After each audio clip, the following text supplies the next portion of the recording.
નમસ્કાર, આપ જોઈ રહ્યા છો સ્પાર્ક ટુડે ન્યૂઝ। અમરેલી મહાત્મા ગાંધીજીની જન્મજયંતિ નિમિત્તે વડાપ્રધાન શ્રી નરેન્દ્રભાઈ મોદીની પ્રેરણાથી સમગ્ર દેશમાં સ્વચ્છતા પખવાડા અભિયાન યોજાઈ રહ્યા છે। આ કડીના ભાગરૂપે મુખ્યમંત્રી શ્રી ભૂપેન્દ્રભાઈ પટેલના માર્ગદર્શનમાં સમગ્ર રાજ્યમાં સ્વચ્છતા હી સેવા કાર્યક્રમનો પ્રારંભ થયો છે। ત્યારે અમરેલી નગરમાં વિધાનસભાના નાયબ મુખ્ય દંડક શ્રી અને અમરેલી વડિયા કુંકાવાવ મત વિસ્તારના ધારાસભ્ય શ્રી કૌશિકભાઈ વેકરિયા અને જિલ્લા કલેક્ટર શ્રી અજય દહિયાના અધ્યક્ષસ્થાને શ્રમદાન કાર્યક્રમ સંપન્ન થયો હતો। અમરેલી નગરપાલિકા દ્વારા આયોજિત કાર્યક્રમમાં મહાનુભાવોએ શહેરના કોલેજ ચોકથી સ્ટેશન વિસ્તારમાં સફાઈ અભિયાન હાથ ધર્યું હતું।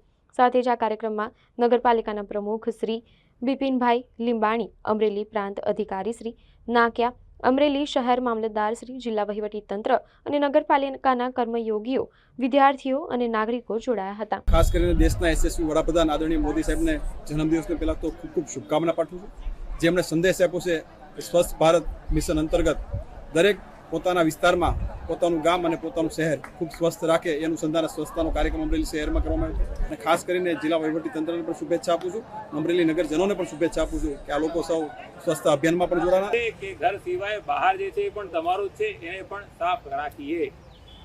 પ્લાસ્ટિકનો કચરો જે છે એના ઉપર ખાસ ધ્યાન કે આવા કચરા જે છે આપણે જાહેરમાં ના ફેંકીએ। કોઈ પણ એવી વસ્તુ હોય તમે માર્કેટમાંથી ખરીદ કરી હોય એના ઉપર પ્લાસ્ટિકનું રેપર હોય, આ રેપર કાઢીને જાહેરમાં નહીં ફેંકવાનું, ખિસ્સામાં જ નાખવાનું, જ્યારે ડસ્ટબિન મળે કચરા પેટી એની અંદર નાખી દેવાનું છે। એટલે આ પ્રકારના સંદેશ સાથે સ્વચ્છતા હી સેવા કાર્યક્રમની અમે લોન્ચિંગ કરી છે। લોકોને એટલા માટે સાથે રાખે છે કારણ કે ફક્ત તંત્રથી કે નગરપાલિકાથી આ કામ ના થાય, જન ભાગીદારીથી આ કામ થવાનું છે, એટલા માટે।